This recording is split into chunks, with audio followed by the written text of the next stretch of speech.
Well, hello guys. We back out here in the garden. The last time we left off, I was raking leaves, cleaning up the garden.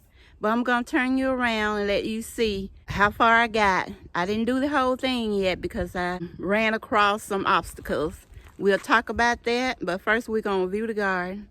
All right, let's go. Coming up, you see this area has been cleaned because it was covered with leaves. At least 2.5 inches of leaves I had to clear out before you could see the ground good. If you come around, the garden opens up and you can see a lot more clearing. Took me a while, but we got it to some kind of order.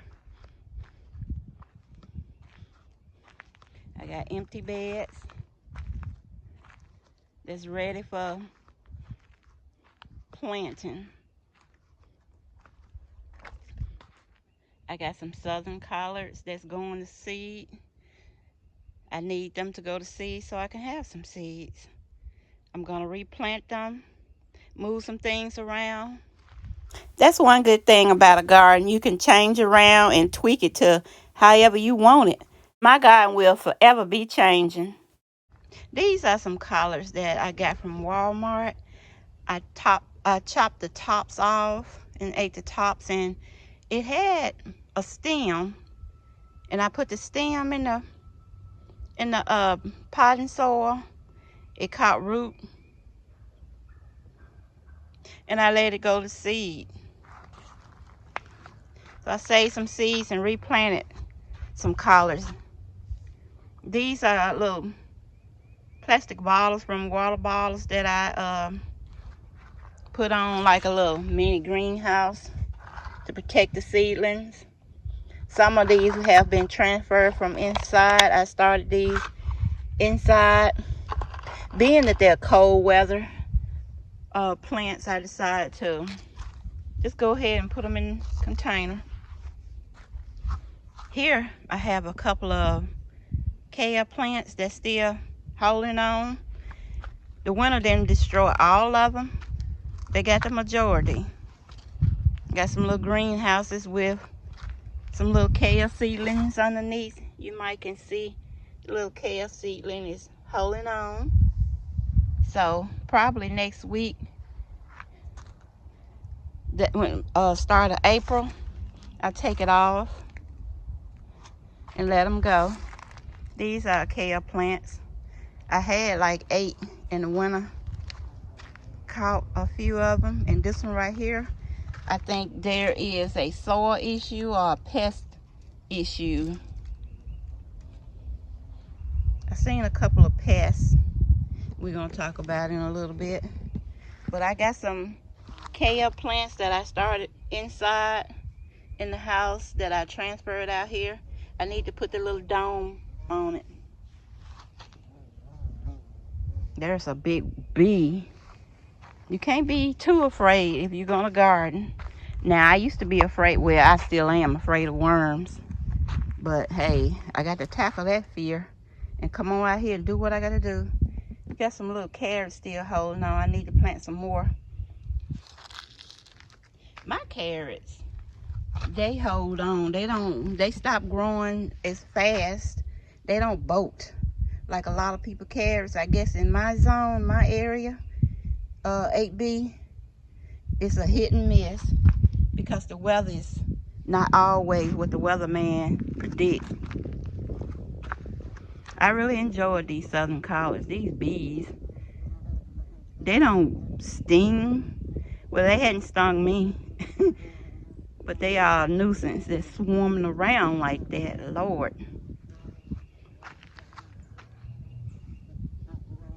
These collards are very hardy. They went through the winter. They was the one thing that I could count on. So they will be planted in the garden. They got a good taste. Some people say that the collards, the brassicas get bitter. When I put some water in the pot, I just pour the first watering off and put some more water in, and to me, they're good. You just have to season them well. These are collards, some of the collards that I started inside. Some of them got little domes on them. Now this is going to be for some heat tolerant lettuce. I'm going to order slow boat because the lettuce I got inside is a cold weather lettuce. Slow boat can take this heat. Okay. So that's what we're starting with right now.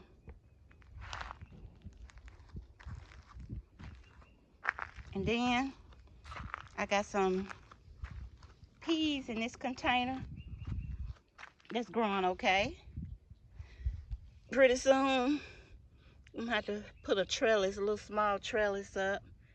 Hopefully they'll make it. If not, if you have things that don't make it as cold weather crops, all you got to do, what I do is just turn them over into the soil. Let it fertilize the soil and keep it moving. Don't worry about things you can't control.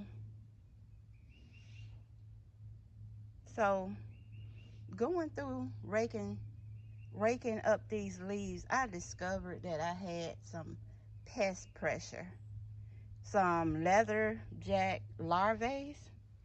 I'm gonna insert a picture. It was in this bed. You see, this bed had been dug out a little bit. I tried to get as much as I could, and I put some dish detergent in it on this side. So far it's dried up. I'm not gonna transplant my broccoli on the other side until a few days. Now it might do some damage to the earthworms, but the earthworms don't eat the root. The leather jackets do. I can put some more earthworms in later. I can amend the soil, but the leather jackets, they have to go. Now this is what I found so far. This is a leather jacket larvae. It is a larvae of the crane fly.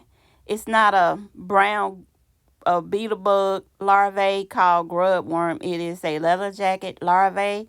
I found most of them under the leaves and some in my flower bed. Through research, I've learned that these things attack the roots of young seedlings. They can wreak havoc on your garden, and also they're present in your lawn. And how do you get rid of those? You have to use some kind of fungus, not fungicide, but insecticide or either nematodes. And it's hard to imagine how many I found in less than a minute. That is too much for me. So we have to try to get rid of this. I plan on burning those leaves. I can't take a chance that I can transfer all of this into my garden. Something I'm working so hard to have. Not this year. So looking at the other side of the bed where I had my broccoli plants. I did have one broccoli plant to make it. It had a small broccoli head on it. And now you know I ate it. Now I got some domes on some little broccoli seedings that I started inside. Okay, they about ready to separate. This right here, you never know what the weather's gonna be like. The weatherman says 70. You wake up, it's 40. So I have to protect them. This weather is, I think a lot of people experiencing some bipolar weather in the south. I know we experience a lot of high winds and close tornadoes. And some people experience some tornadoes, and my prayers go out for their families. So far, been lucky not to have a tornado, but the winds have been extremely high. One more quick look of the bottom half of the garden. I would like to thank you for coming back to visit me. We got a lot more to do. I ask you to consider coming and subscribing to my channel. So guys, when y'all come back, we got to see the other side of the garden. We got a lot of things planned. It seemed like a sense of urgency this year to have food. So we got a lot of things planned. Okay guys, on the subject of the nematodes, they are nematodes that's meant to go in the ground and attack larvae. I'm not sure if they attack all larvae, like the brown beetle. but I know it's for a leather jacket, and I will insert a picture of it. Most people get them from Amazon. I'm not sure where else you could get them, but I'm going to order from Amazon, and I will keep you updated on if I see any more. That's why I decided to burn most of these leaves, because they was under the leaves mostly. And then if they in your lawn, most people have them in the lawn. If they in the lawn, it's the ground, so you could have them in your garden as well, which I did. But we're gonna work on that pressure. I want to grow vegetables this year, and I don't want anything to hinder me. So I got to spend some money with my cheap self. All right, update you.